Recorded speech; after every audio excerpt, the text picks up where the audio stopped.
welcome to the Journal of Korean Studies Author Spotlight interview series. My name is Peter Moody, and I'm the current managing editor of the journal. I'm here at the George Washington University's Institute for Korean Studies, or GWICS, which currently facilitates the editorial operations of the Journal of Korean Studies. Today I'm going to interview Ria Roy, one of the authors from our fall 2024 issue. Dr. Roy is a Kleinheinz Fellow at the Hoover Institution at Stanford University. She is a specialist in the history of modern Korea and East Asia. Among her numerous research interests, she focuses on the role of intellectuals in North Korea, the unique North Korean model of leadership, and the DPRK's transition into what she terms an illiberal modernity. Her article that we will discuss today is called The Sacred Text and the Language of the Leader, Cultured Language and the Rhetorical Turn in North Korea. Hello, Dr. Roy. How are you today? Hello, very well, thank you. How are you? Not bad. And I really enjoyed reading your article. I think it's a wonderful contribution to the field. Before we start talking about it, I'm wondering if you could tell me what you think about your research generally and how you came to this specific topic. hmm So, I'm a historian and I'm interested in the history of Korea in the broader context of the Japanese Empire as well as the revolutionary bloc. Um, my PhD research was on the history of leadership succession in North Korea. And broadly speaking, I'm interested in ideas, culture, people, intellectuals, politics, political legitimacy, and many more things. Um, So I should also mention that my article is in fact on offshoot of a much bigger project. My initial interest was really about the funeral of Kim Jong-il in 2011. Um, I did various freelance jobs during my undergraduate years, and I had the chance to see the funeral footage of Kim Jong-il in 2011 from the beginning to the end. And that was absolutely eye-opening for me.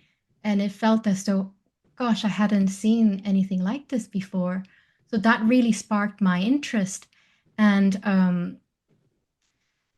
that also was one of the reasons why I went to graduate school. So in the early years of my graduate training, I was focusing more on uh, the funeral of Kim Jong-il and his background. And in my PhD, I expanded this and looked more broadly at the history of succession. So one thing that's interesting is that one interesting thing that I learned is that I learned very early on in my research that language played such an important role in North Korea in terms of state building and also in its quest for political legitimacy. So I wrote something about this in 2016, I think, and and I thought for readers of history the question of language is something that couldn't be ignored. I thought it was of central importance. Okay, great. Thank you for sharing that. It's very fascinating. So, your article title is The Sacred Text and the Language of the Leader, Cultured Language and the Rhetorical Turn in North Korea. What do you think are the major takeaways or contributions of your work? Yeah, so the very development of cultured language and the eventual development of this charismatic oratory in North Korea, I think asks very interesting, if not like original questions in different historical contexts, historical and linguistic contexts, and probably of some interest to those in performativity studies or affects, or one who studies affect. And one thing, when one thinks about language in North Korea, one is often reminded of highly verbose or irrational, what comes across as irrational or histrionic language used in the public space, in public sphere. What my article does is that actually there is a rather sophisticated history behind North Korean language, and that's not simply a regional accent, but actually a consequence of decades of cultural policy that led to this. And in doing so, this is not just a story about North Korea within itself. There's also a transnational angle to this. And and that's when I bring in the Soviet angle there. So this is all, but I also mentioned that this is not simply a story of a slavish adoption of Marxist-Leninist linguistic tradition. What I show is that North Korea took seriously, they inherited it, but they actually developed it further. And that wouldn't have been possible without the contribution of the intellectuals. And Kim Soo-kyung, who I start the entire article with in the opening lines, is an example of this. And Kim Soo-kyung, I hope you'll allow me to talk a bit about Kim Soo-kyung himself because he's such an interesting person. Oh, please go on. And he, so Kim Soo-kyung was a student of Kobayashi Hideo, not the Kobayashi Hideo, the linguist, not the famous literary theorist, but he was also there was another Kobayashi Hideo who was a famous linguist, and Kim Soo-kyung was a student of his at Keijo Imperial University, and Kim Soo-kyung was the guy who could be found reading Pravda and Izvetia at the Keijo Imperial Library. And of course, there's so much more to Kim Soo-kyung, but I had to remove a lot of it because of space. But Kim Soo-kyung, much to our disappointment, was only able to research in 14 different languages. But and then he went to North Korea. So what I tried to show in the article is that there is a more complex process behind this, and then there were hands behind the scene who made this possible, like intellectuals like Kim Soo-kyung or Kim Do-bong or the rhetorician Ri Sang-byuk, and that it's not simply a one-man show, but there were also colonial precursors or colonial reception of Mar during the colonial period. So in the article, there are transnational influence or Stalin's rejection of who is now a more obscure linguist, Nikolai Marr, and the other all and Soviet Korean vectors. So all these vectors really mattered in shaping the cultural sphere. So what was the outcome? What I tried to show is that North Korea post 1960s and 70s was quite distinctive. There was a shift in the emphasis from the more traditional topics of grammar, syntax, and script to something more, to focusing more on also on things like proper ethos. And it goes further than that. There is something that is linked to moral and affective emphases. So on the one hand, you can think that, isn't this just a story about language? But actually, when you look into it, it reveals a rather detailed and interesting story about statecraft and their quest for political legitimacy.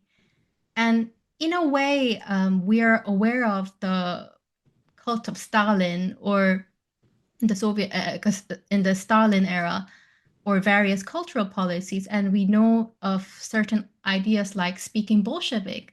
But what I showed in the article is that North Korea maintained clarity precisely where the Stalin era linguistic remained elusive. In other words, the language of the leader goes beyond mere political or mere stylistic thing. It actually carves out a distinct space, political and rhetorical space of the leader, where Kim Il sung is seen as a conveyor of the truth. And it goes even further than that. I explain and analyze the emergence of a distinct manual that was published in 1975, which reflects the state's self-conscious attempt to create a sacred text that which officially delineates and renders the language of and about the leader as sacred, where no higher authority could intervene. And what is interesting to me wasn't just really about what was being said, but how it was being said. What you see there is a very scholarly and also very serious attempt to logically sketch the contours of charisma. And I thought that was very interesting. Thank you so much for sharing that. When you were speaking of aspects of language that go beyond grammar, syntax, and other properties, it calls to mind the concept that you bring up that you call cultured language, 문화어, and in Korean. And that's really the central focus of your work in my reading of it. So what role did cultured language play in what you identify as the rhetorical turn in North Korea from the time of the late 1950s to the early 1960s. Yes, so the cultured language or 문화 is described as the highest form of socialist nationalist language that is linked to the special meaning of culture in North Korea. So there had been this push for standardization, linguistic purification to create a language devoid of sade and not using Sino-Korean vocabulary or not using or getting rid of Japanese and American traces in the language. That's a side of the story that we're somewhat familiar with. But what I'm interested in is the byproduct. So the byproduct of emphasis on speaking Munao is that it officially delineates and renders the language of and for the leader as sacred. And I'm not saying cultured language or Munao itself is sacred. It is not. Nor am I suggesting that there's nothing outside of the leader in North Korea. But what you see is that there is a kind of a didactic and missionary zeal that comes with the use of cultured language that carves out a distinct space for the leader. And it's also important, I try to show that the cultured language is not marked by abstract criteria, but actually is something that is perfected through honing political, aesthetic, and cultural values, which is in line with the civilizational mores that are determined by the party and the state. So when we zoom out from all this, what we learn is that the very emergence of cultured language is inseparable from nationalism, culture, and the conception of the leader. And an example of that is the shifting definition of the term 교시, or instruction, or указание in Russian, that reflects the very political ramifications. So in the 50s and the 60s, when you compare the dictionaries, the Russian Korean dictionaries, or just look at the Korean dictionaries, what you get is that initially the term 교시, the instruction, simply means to teach and to show. And that's the same, it has the same meaning in South Korea even now. But as cultured language develops, what you see is that there's a more tightened use of the term 교시 or instruction. So that's linked to the leader actually. By definition. So through cultured language, North Korea really underscores the political legitimacy, and it narrowly controls, even monopolizes certain words, delineating just who can and cannot interpret the language. So Kim Il-sung is not just seen as like this political leader, but actually he's seen as the enlightened one who possesses a mastery of language, who acts as an arbiter of knowledge. So then we, can ask ourselves, are there familiar stories? Is this a new thing? Yeah, but I think North Korea is very interesting where there is a shift, as I said, from the more traditional topics to things like proper ethos and pasul or rhetoric. So this is where the rhetorical turn really comes into play. And by looking at the rhetorical turn, what we learn is that we come to know why North Korea now speaks the language that they speak. And that's the bit that most dismiss as irrational or historionic.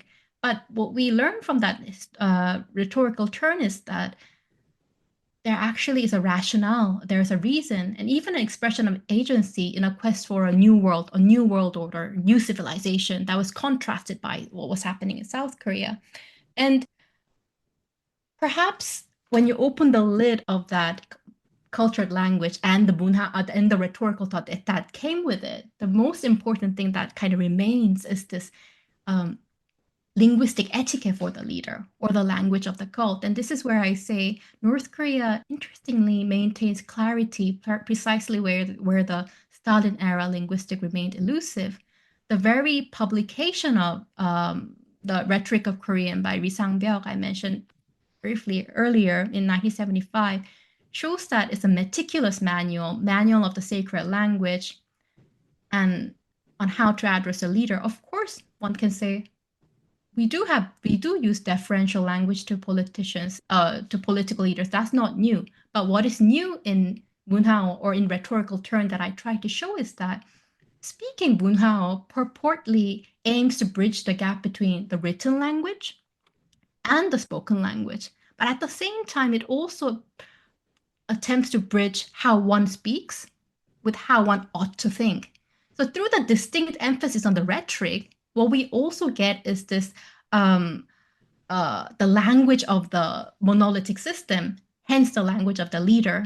So in doing so, the cultured language and rhetorical turn cannot be separated from the role of the state in society.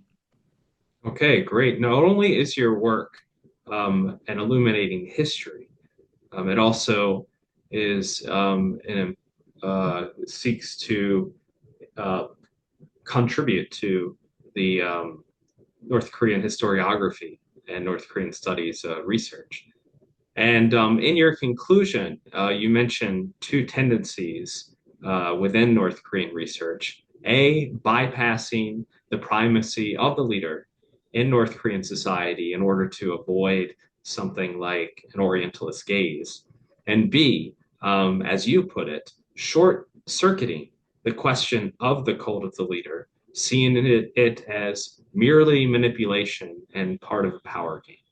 So, how in your work do you diverge from both of these tendencies, and why do you think it is important to do so? Yes.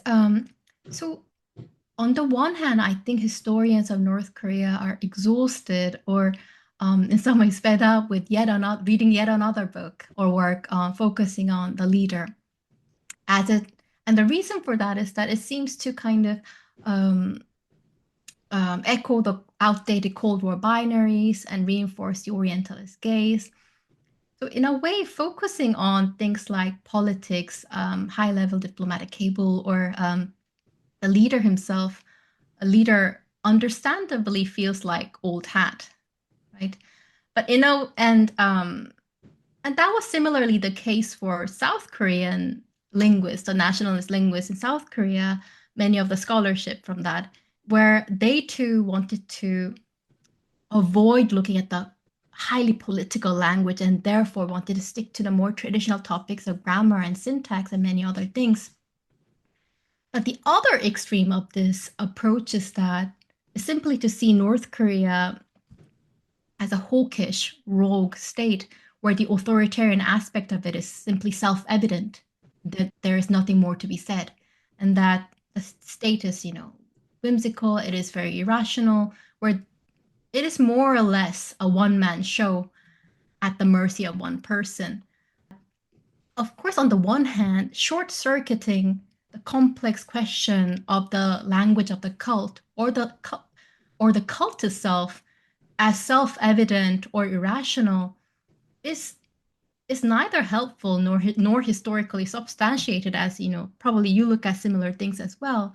And but at the same time, when you look at it, at least I try to show that the very cultural fabric, it wasn't wholly without any kind of agency. There were certain kind of historical agency that was trying to create a new world order in a post-liberation time, that they were trying to see leader as a new vehicle for impregnating the world with new values that befitting the new revolutionary mores and all that. So that was contrasted by what they thought was the loss of the world, what was happening in South Korea with all the language being tainted.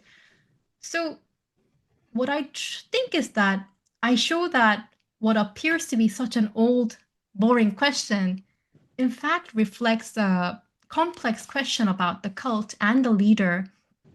And in a way, speaking cultured language in the public sphere reflects North Korea's broader quest for novel civilization, one that is linked to colonial trans-war continuities.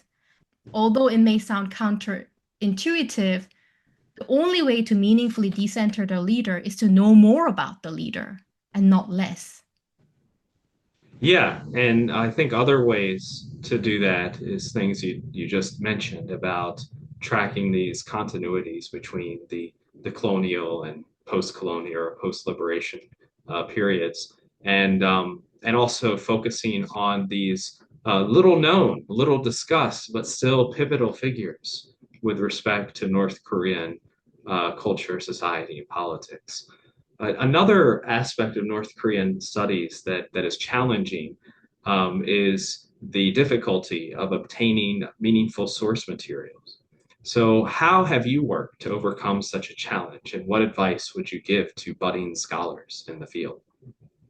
Well, as someone who is still learning how to researching and writing, I don't think I'm in a position to offer any wonderful advice. But for me, going through North Korean sources was a really interesting journey. I don't think I quite saw it as a daunting or challenging one, and and partly I think for me, um, so many I thought so many sources were scattered all over the world, in North America and in South Korea and beyond. But what perhaps helped me was that I went to the primary sources first, read everything I could, and I asked myself, questions about the source, and then I critically engaged with the source in the broader historical context. And when I felt I was a bit more confident and when I up about the sources, and also when I had a better command of the sources and the different time period, I then zoomed out and then I read everything about, and not everything, I read about what was written, all the secondary sources, what was written on North Korea. So by then, I thought I could really see which part of them I agreed with and which part of them I thought differently. I wanted to shift gears a bit Mhm, and show something mhm, that is from your work, directly from your work, that just mhm, really struck me. mhm. Let me share my screen. Okay, this right here, this Yes, graph or yes, yes, diagram with these yes. peaks and valleys. It's from the text Korean Rhetoric, if I'm not Yeah, mistaken. the rhetoric of Korean, yeah. The Rhetoric of Korean, yes, Yeah. by Lee Sang-byuk. And so Mhm. I'm wondering if you could tell me, what does this signify? Yeah, it's fascinating, isn't it? So We these have are another fascinating. one down here as well. Let me Okay. find it. Yeah, here we go. Why don't we stick to the first one first? If you'd like to Yeah. move on, we can.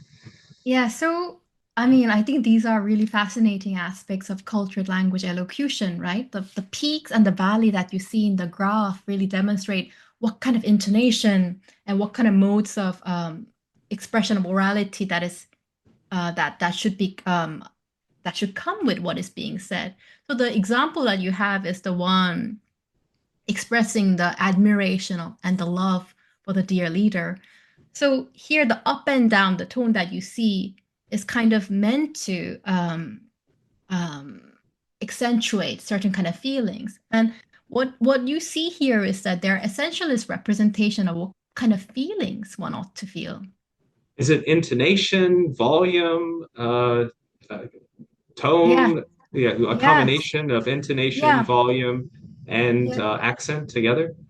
Yeah, so it's Okay. the volume. There's also a pause. So when you're talking about the leader, you have to have a pause before and after his mentioning his name, just to Right kind here, it says like the father leader right here. Okay, of, and this is yeah. the pause.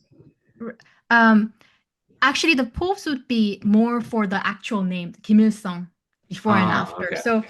Um, but then when you're talking about this kind of admiration, it is in general they try to say it in a much more like a in a slower manner, just to focus more on. But also it does depend on it. But the up and down is to really it's a technique that the North Korean rhetoricians are kind of expected to follow. So when the famous North Korean announcer Ri Chun-hee, or some people call it the Pink Lady, she's an absolute expert in kind of really delivering this. And what you see here is that through the ups and downs of it, the love and admiration of the leader is necessitated and even contrasted by the deep hatred for the enemy. But and I mentioned it briefly earlier, but what really stands out is how meticulous and scholarly they are in trying to sketch logically the contours of charisma, right? There's a pause, intonation, speed, and more. And what I think is really interesting here is that there is, in fact, an emphasis that the state places in having the correct ideological sentiment. In other words, there is a correct feeling to be felt. Mhm. Yeah. I mean, as you indicated, there's manifestations of this in North Korean broadcasts today, and so it's just so fascinating to know that there was a manual for what we see in the North Korean media today. So now that you Mm. have shed so much light on the history of North Korean linguistics, um, and a significant means by which the personality and North cult in North Korea was strengthened. Where are you headed next with your research? And what direction do you hope future scholarship on North Korea gravitates towards? I mean, there are so many interesting works being done on North Korea, like your work on music, and so I'm always very curious to see what new books or new work future scholarship will look like. And I'm personally always kind of sniffing around for new work on North Korea. So let's see. But personally, I hope I to write a book based on the research I have done so far. And in thinking about my book, I think it would mean a lot to me if my work could speak to people within historians working on Korean Peninsula, but also historians working on other fields, like in different contexts, like Chinese history, modern European cultic figures, or history of modern European cultic figures, or Soviet history, and many more. And I think the more conversation we have in the future between different fields, the better. All right. Well, thank you so much for sharing more about your work with us. Thank I've you so enjoyed much, this Peter. conversation immensely, and I hope our audience has. Thank you so much to the audience, to all of you for joining us. And we hope to have more of these kinds of interviews with authors of articles in the Journal of Korean Studies. So thank you for joining us, and please take care.